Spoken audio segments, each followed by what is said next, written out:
journée consacrée aux élastomères. Merci d'être nombreux connectés et quelques-uns et quelques-unes en salle.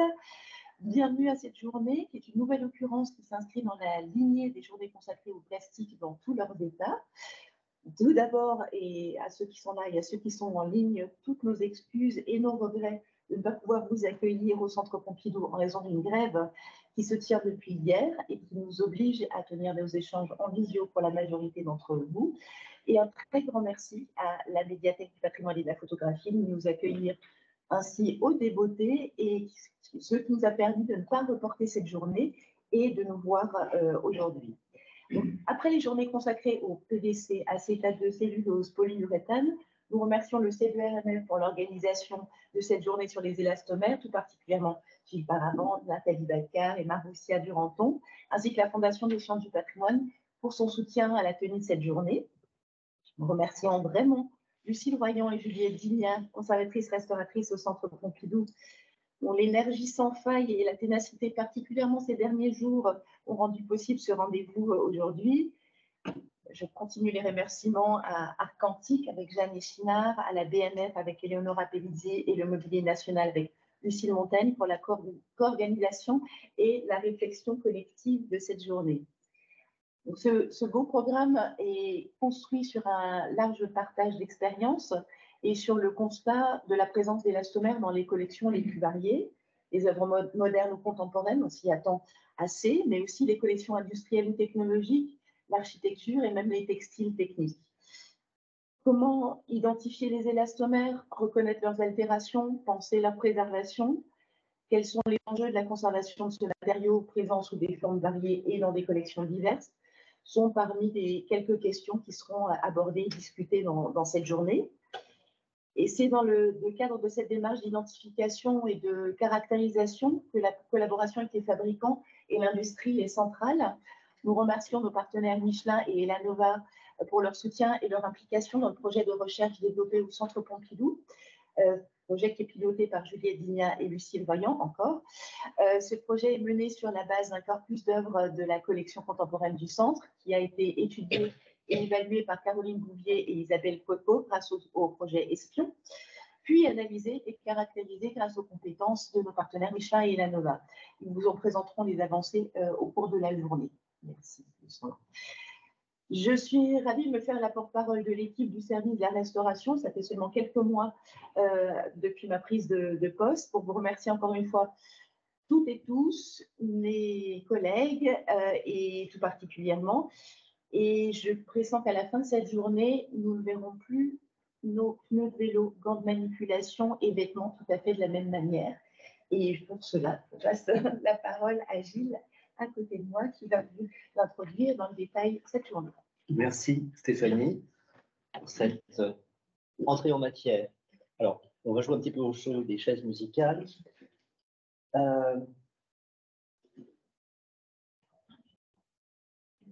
Vas-y.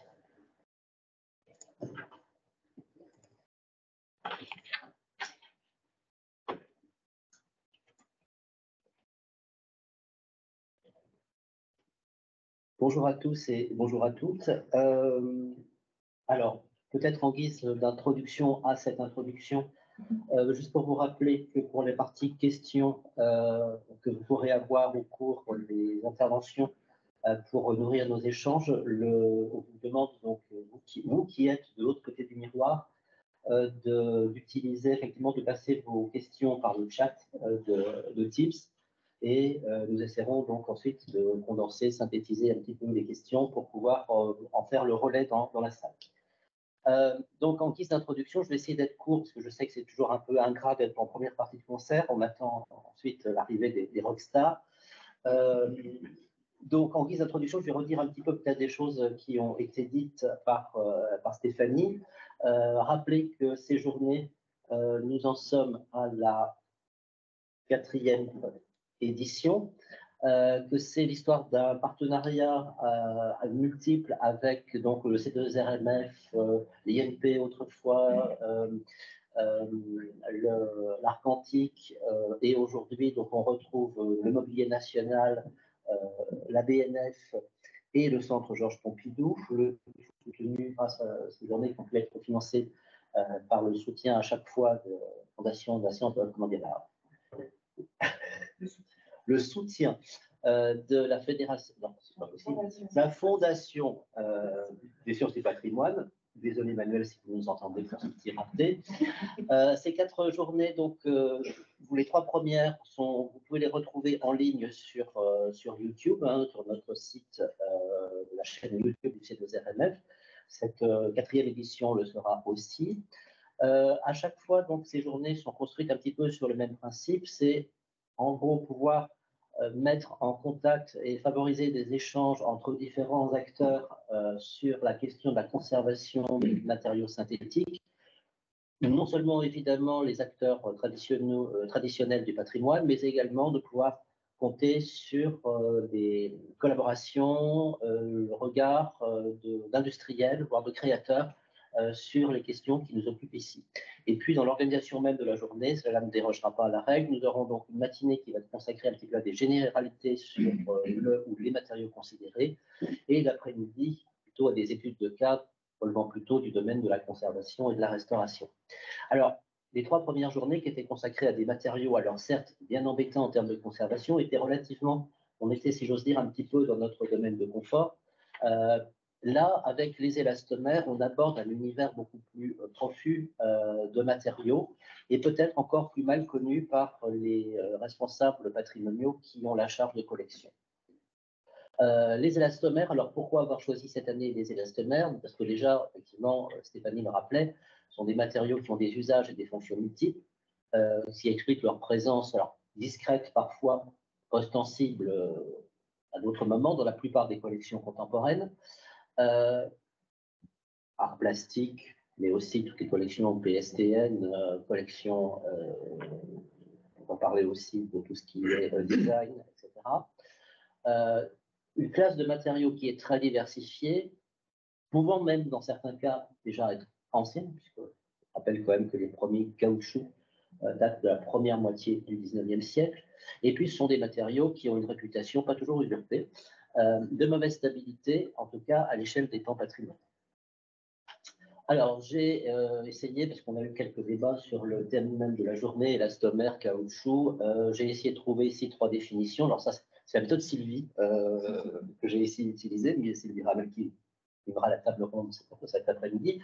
De la définition la plus simple, hein, le Robert, qui ne fait pas trop, fait pas beaucoup, caoutchouc synthétique pour élastomère. Je retrouve des définitions ici plus compliquées dans Wikipédia ou dans l'Encyclopédia Universalis. Bref, on voit que ça tourne autour de la notion d'élasticité et puis on retrouve quand même le caoutchouc. Alors sur le caoutchouc, petit rappel quand même, j'ai rappelé qu'autrefois j'avais fait de l'histoire et de l'histoire de l'art. Le caoutchouc vulcanisé, c'est le premier matériau synthétique qui a été mis au point par Charles Goodyear en 1842. Alors je me suis un peu penché sur la biographie de Charles Goodyear. Il n'a pas une vue heureuse, cet homme-là, c'est comment qu'on puisse dire. On pourrait parler également donc, du fruit, du rôle de l'aléa et du hasard dans la mise au point du caoutchouc vulcanisé. Toujours est-il que ce caoutchouc vulcanisé est présenté à une certaine publicité, notamment à travers les premières expositions universelles, celle de Londres en 1851, puis celle de Paris en 1855. J'ai ici donc pas pu résister au plaisir de vous montrer des images de l'exposition, la première exposition universelle au Crystal Palace donc à Londres, avec ici donc un ensemble de canaux de sauvetage qui sont réalisés, qui étaient donc présentés, et puis également, puisque là on parlait de la notion d'élasticité, mais également des formulations de caoutchouc très vulcanisés qui aboutissent à la création plutôt de matériaux durs, comme ici donc ce qu'on appelle par exemple la vulcanite, qui nous donne donc ces pendentifs qui sont des moulages, pour le coup extrêmement rigides. La question, effectivement, comme je le disais, des élastomères, c'est que cela regroupe une très importante catégorie de matériaux aux noms et aux acronymes un peu inquiétants et qui peuvent être chimiquement très différents. Je dis ça avec un regard de non scientifique absolu. Donc, ce qui veut dire des identifications aléatoires des matériaux au sein même des collections.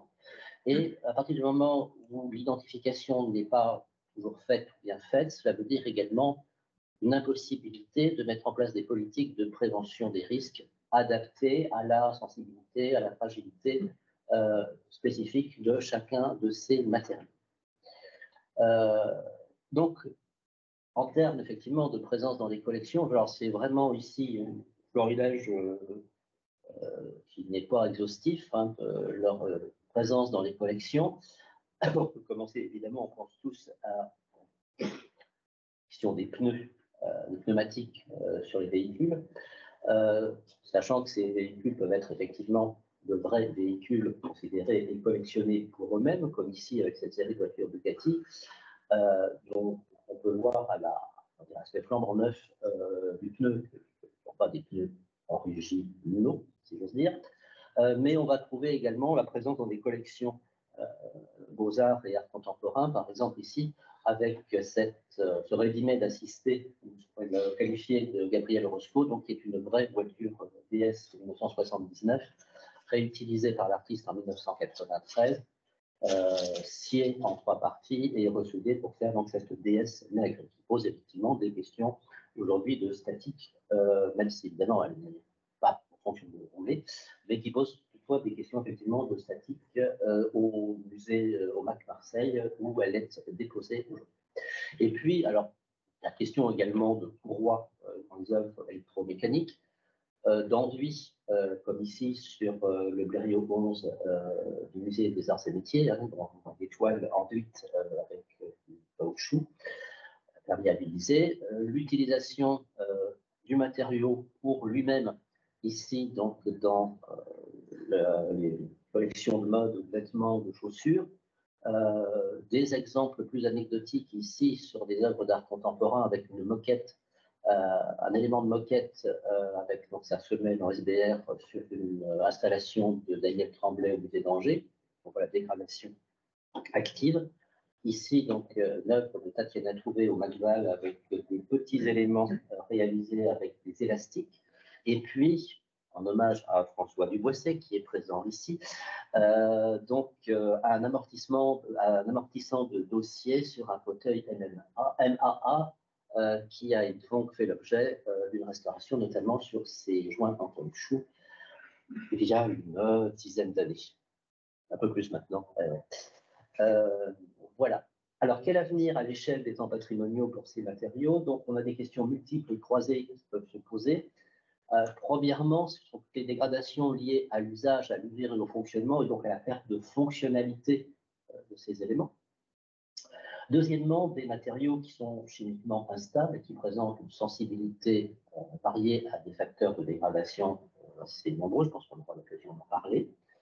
Et puis, troisièmement, ce sont des matériaux qui eux-mêmes, en se dégradant, ne sont pas forcément stables et pas forcément neutres, et qui eux-mêmes, en se dégradant, peuvent présenter des risques ou des dangers sur les collections environnantes. Je prendrai ici l'exemple d'un trésor en argent d'un musée assez célèbre au centre de Paris, dont je tairai le nom, dont les vitrines au moment de l'aménagement, de nouvelles vitrines avec des joints en caoutchouc, enfin, matériaux soufrés, et donc les argents évidemment présentaient assez vite des corrosions liées à la présence de ces caoutchoucs. Alors voilà, maintenant, qu'est-ce que l'on peut faire sur ces collections? Je pense que nous aurons l'occasion de nous pencher sur ces questions. Y a-t-il un espoir et qu'est-il permis d'espérer, comme disait Kant? Et on va passer directement donc de Kant à Sophie la girafe, avec ici donc, qui sera, je pense, la star incontestée de notre journée, en souhaitant donc à tout le monde de bonnes conférences. Et je vais à l'instant même quitter ma casquette d'intervenant pour prendre celle de modérateur en invitant Salvatore Pagano à nous rejoindre.